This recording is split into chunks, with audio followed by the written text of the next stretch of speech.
Spirit of modern education. और इतनी बड़ी चीज है एजुकेशन, इतनी बड़ी चीज। Education is the soul of family, society and nation. Education is the soul of family, society and nation. किसी समाज, किसी परिवार, किसी राष्ट्र को अगर बदलना है तो बस एक काम करना है, उसकी शिक्षा को बदल देना है। और शिक्षा का स्तर ऐसा हो कि वो वाइस लोग पैदा करे, वाइस, विजडम। वो नौकर ना पैदा करे। शिक्षा इतनी प्यारी चीज है, शिक्षा इतनी क्रांतिकारी।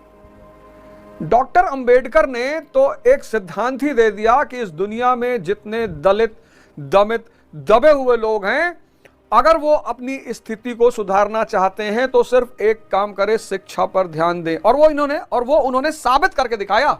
शिक्षा शेरनी का दूध है, जो पिएगा वो दहाड़ेगा। आज हमारे देश की जो दशा है उसमें हुआ क्या, उसमें क्या प्रॉब्लम आ गई? उसमें प्रॉब्लम यही आई, मतलब ये टॉपिक पढ़िएगा आप, आपको इतना मजा आएगा ना, इतना मजा आएगा। आज हमारे देश की दिक्कत क्या हो गई? शिक्षा विवेक नहीं पैदा कर रही है, शिक्षा नौकर पैदा कर रही है। नौकरी करना एक अलग बात है, नौकरी करना एक बिल्कुल अलग बात है।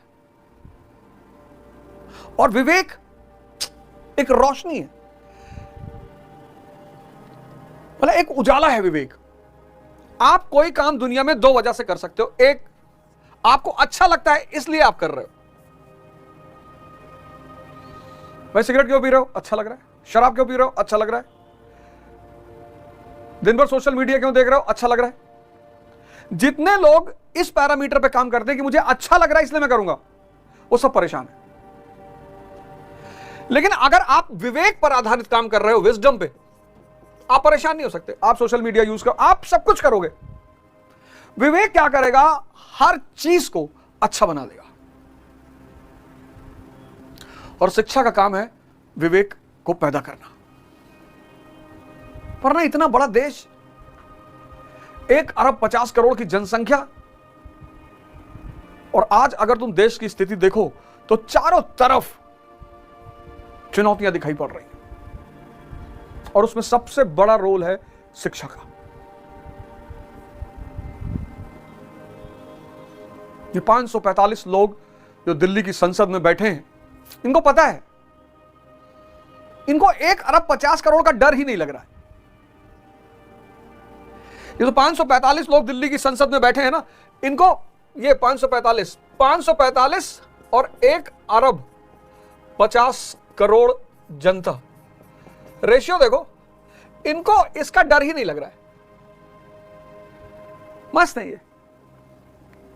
क्यों? ये जानते हैं कि इस देश की 1 अरब 50 करोड़ जनता में 80% विवेकहीन। 80। नहीं तो सरकार से क्या मांगेंगे?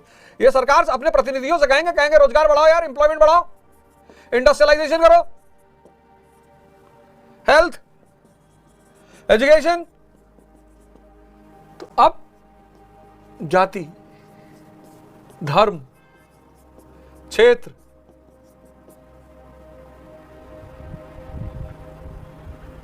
शिक्षा, बहुत बड़ी चीज, बहुत प्यारी चीज। डिफेक्टिव इसलिए थी, जैसे आज मैं बोलता हूं, आज की एजुकेशन सिस्टम क्यों डिफेक्टिव है? वो विवेक पर काम ही नहीं कर रही, विजडम पे काम ही नहीं कर रही। एमएससी फिजिक्स किया हुआ आदमी चपरासी का फॉर्म भर रहा है। यह है एजुकेशन पॉलिसी इस कंट्री की। कांस्टेबल का फॉर्म भर रहा है। अब देख लो, हमारे एक सीनियर थे, आईजी थे, इलाहाबाद यूनिवर्सिटी के, तो हमारे साथ एक प्रोग्राम में थे इलाहाबाद में, राकेश सिंह ऐसे कुछ नाम था उनका, मुझे नाम नहीं याद आ रहा। तो उन्होंने कहा यार हमारे समय में अगर कोई एसआई वगैरह की परीक्षा देता छुप के देता था, 1990 के इलाहाबाद में। एमएससी फिजिक्स किया हुआ लड़का कांस्टेबल का फॉर्म भर रहा है, चपरासी का फॉर्म भर रहा है। ये इंडिया की एजुकेशन पॉलिसी कहती पढ़ो, पढ़ के आईएएस बन जाओगे, पीसीएस बन जाओगे, डॉक्टर बन जाओगे, इंजीनियर बन जाओगे, और बन भी गए तो भी परेशान हो। वैसे तो बहुसंख्यक बने ही नहीं, लेकिन अगर मान लो गलती से बन भी गए तो भी परेशान। इसलिए आज की जो हमारी शिक्षा व्यवस्था है ये फेल है, टोटली फेल है, टोटली पूर्ण रूपेण फेल है। यह व्यक्ति में अंतर्दृष्टि नहीं पैदा कर पा रही है, यह व्यक्ति में रैशनलिज्म नहीं पैदा कर पा रही है, यह व्यक्ति में समझ नहीं पैदा कर पा रही है। और इसके बिना शिक्षा, इन सब के बिना शिक्षा मरुस्थल के समान है। मतलब आप पढ़े 15 साल और अंतर्दृष्टि ही नहीं पैदा हुई, उस शिक्षा का कोई उपयोग नहीं, खत्म। वो शिक्षा आपको नौकर भले बना दे, खुशी नहीं रख पाएगी और कोई बड़ी उपलब्धि आपको जीवन में कभी नहीं मिलेगी। शिक्षा का सबसे बड़ा उद्देश्य है अंतर्दृष्टि का जन्म। आप देखने में सक्षम हो जाए, आपको चीजें दृष्टिगत होने लगे, समझ में आने लगे, स्पष्ट होने लगे। और इन सब के लिए ध्यान, ध्यान और योग को अपने जीवन से जोड़ लीजिए। 6 महीना जहां आपने इतना जीवन का समय दिया, 6 महीना, सिर्फ 6 महीने। अब मॉडर्न एजुकेशन कोई बुरी चीज नहीं है, अधूरी है। भारत में जिस दिन, इसकी शुरुआत मैं ही करूंगा, स्कूल प्लस आश्रम का कॉम्बिनेशन, एजुकेशन तो भाई साहब, अगर हमको स्कूल में पता चल जाता है कि इतनी जादुई चीज है शिक्षा, और बाप रे बाप, एशिया पे तो कब्जा होता ही मिनिमम, वैसे तो पूरी दुनिया पे ही हो जाता, लेकिन एशिया पे तो होता ही। हमसे लोग कहे पढ़ाई करोगे तो नौकरी मिलेगी, हम कहे यार इसको पढ़ने के बाद नौकर बनना है। मतलब कितनी बड़ी, अगर ये इतनी बड़ी चीज है तो पढ़ाई नौकर बनाएगी। और फिर श्लोक सुनाए, पढ़ोगे लिखोगे तो मोंगे बनोगे महान। कौन नौकर महान बनता है यार? कहे पढ़ाई करोगे तो नौकरी मिलेगी, और फिर गाना सुनाए, पढ़ोगे लिखोगे बनोगे महान, या पढ़ोगे लिखोगे बनोगे नवाब, खेलोगे कूदोगे होगे खराब। नौकरी में नवाबी आएगी? बात जुड़ नहीं पाती थी। हाँ, नौकरी करना है अलग बात है, सबने की है। हाँ, सब बहुत महान हस्तियों ने की, गांधी जी ने की, डॉक्टर अंबेडकर ने की, कलाम साहब ने की, सबने की है, बुराई क्या है? लेकिन शिक्षा नौकरी करने के लिए नहीं है। शिक्षा तो, और इंडियन ट्रेडिशनल एजुकेशन, मैकाले को तो मारना ही था उसको। आप जाओ किसी गुरुकुल में, भारत के गुरुकुल पद्धति जो है वो बड़ी प्यारी पद्धति है, बस उसका आधुनिकीकरण किया जाना है। क्योंकि गुरुकुल को पता है कि विवेक पैदा कैसे होता है। आज के मां बाप अपने बच्चों को लेकर बहुत परेशान हैं।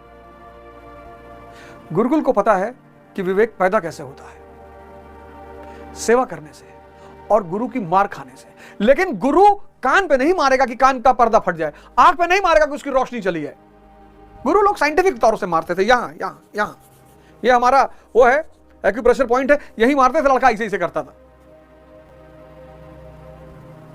और जिस दिन भारत में गुरुकुलों का आधुनिकीकरण हो जाएगा, बस उसी दिन भारत महानता के रास्ते पर अग्रसर होगा। उसी दिन भारत महानता के रास्ते पर अग्रसर होगा, इसमें भी कोई दो राय नहीं है। सिर्फ ट्रेडिशनल, सिर्फ योग करा के, सिर्फ ध्यान करा के, इससे भी कुछ नहीं होगा। दुनिया की जो उपलब्धियां हैं, अब कार्ल मार्क्स अगर नहीं पढ़ा, कम्युनिज्म नहीं पढ़ा, तो स्पिरिचुअलिज्म क्या समझ में आएगा? बुद्ध पढ़ लिया, महावीर पढ़ लिया, Immanuel Kant, Rene Descartes, Spinoza, Leibniz, Hume. संदेहवाद, संदेह करो सब पे, संदेहवाद का सिद्धांत ह्यूम। रेने डेकार्ट्स, कॉग्निशो अर्गो सम, मैं सोचता हूं अतः मैं हूं, I think therefore I am. 3 में कहता ना कि ज्ञान की गंगा चारों तरफ बह रही है, जहां से मौका मिले वहीं से ले लो। सिर्फ बुद्ध को पढ़ोगे, कन्फ्यूशियस, लाओ त्से, एरिस्टोटल, प्लेटो, सोक्रेट्स। अब 1991 से भारत की जो शिक्षा प्रणाली रही, 1991 से उस शिक्षा ने ऐसे वर्ग को जन्म दिया जो आज रानी पद्मिनी को भले ना जाने, वो साउथ कोरिया का बैंड है, बड़े फैन है सब उसके। क्या नाम है अंकित, वो साउथ कोरियन बैंड जो है, जो बच्चे हैं बड़ा गाना वाना गाते हैं, बीटीएस। ये जो आज हम झेल रहे हैं ना, ये 1990 के बाद की जो भारत की शिक्षा पद्धति है, रटाओ और नौकरी दो। हमारे टीचर हमसे कहते थे कि पढ़ोगे नहीं तो नौकरी नहीं मिलेगी। तो मैंने कहा गुरुजी आप तो कहते हो पढ़ोगे लिखोगे तो बनोगे नवाब, और एक नौकर नवाब कैसे बन सकता है? कहा यार तुम बदतमीजी करते हो। आज भारत की जो भी समस्या है, जो भी, उसकी मुख्य वजह है शिक्षा। कल या परसों बिहार में पुष्पा पार्ट 2 का शायद ट्रेलर कुछ रिलीज वगैरह हुआ था। जो साउंड बॉक्स था ना, उस पर लोग खड़े हो गए थे, हजारों हजार की भीड़। अभी ध्यान का प्रोग्राम करा दो, कोई नहीं आएगा। योग का प्रोग्राम करा दो, कोई नहीं आएगा। पुष्पा पार्ट 2 का ट्रेलर रिलीज हो रहा था, साउंड बॉक्स पे चढ़ के अगर मतलब गिर जाते 2-4-5 लोग का तो मरना सुनिश्चित था। मुझसे अगर कोई पूछता है कि आज भारत की समस्या की मुख्य वजह, मैं कहता हूं शिक्षा।